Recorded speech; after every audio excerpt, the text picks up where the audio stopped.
عليكم ورحمة الله وبركاته. ازيكم يا بنات؟ عاملين ايه؟ النهاردة ان شاء الله الفيديو بتاعنا سهل وبسيط كالعادة، وحاجات موجودة في البيت. زي ما انتوا شايفين كده انا حاطة على النار. كده زي ما انتوا شايفين يا بنات رز ابيض. الرز الابيض ده كان رز عندي في الغدا فايض كمية هيت معقولة حلوة، مش كبيرة قوي ولا صغيرة قوي، فانا حبيت ان انا استفاد بيها ما ترموهاش. هنعمل بيها رز ولبن. اول خطوة معانا ان احط عليها مية كده واحطها على النار لحد ما تغلي خالص، والرز بتاعنا يبقى لما الرز بتاعنا يستوي قوي قوي قوي لدرجة ان هو يبقى عامل زي الشوربة بتاعة الرز اللي بتعملوها دي، او مقاربة ليها كده، لما يتمهك خالص زي ما بيقولوا. وبعد كده هقول لكم الخطوة التانية ايه.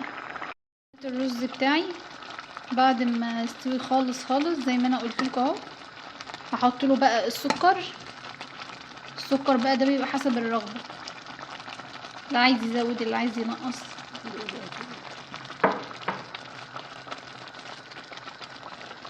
ابقوا دوقوا بقى انتوا السكر بقى وشوفوا محتاج معانا ولا لا. هنزل بقى معايا باللبن بتاعي،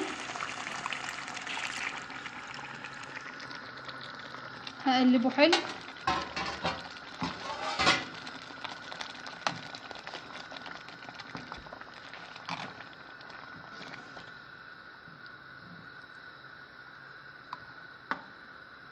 هسيبه بقى يغلي معايا.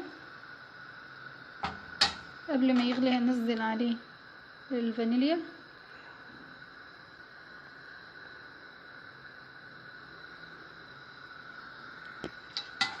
واقلبها حلو.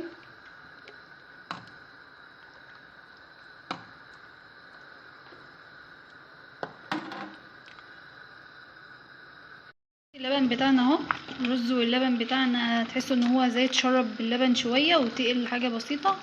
في ناس بتحب تزود يا بنات معلقه سمنه او زبده بلدي، لكن انا عشان نزلت بوش اللبن مش عايزاه يكون سمين قوي معايا عشان ما يتعبش حد، فاستكفيت باللبن والوش بتاعه هو اهو.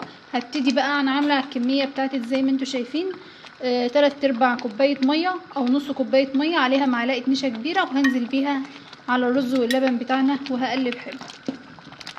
هفضل اقلب معايا كده زي ما انتوا شايفين لحد ما يربط شويه النشا، وبعد كده هقفل عليه وهوريهولكوا بعد ما اغرفه في الاطباق.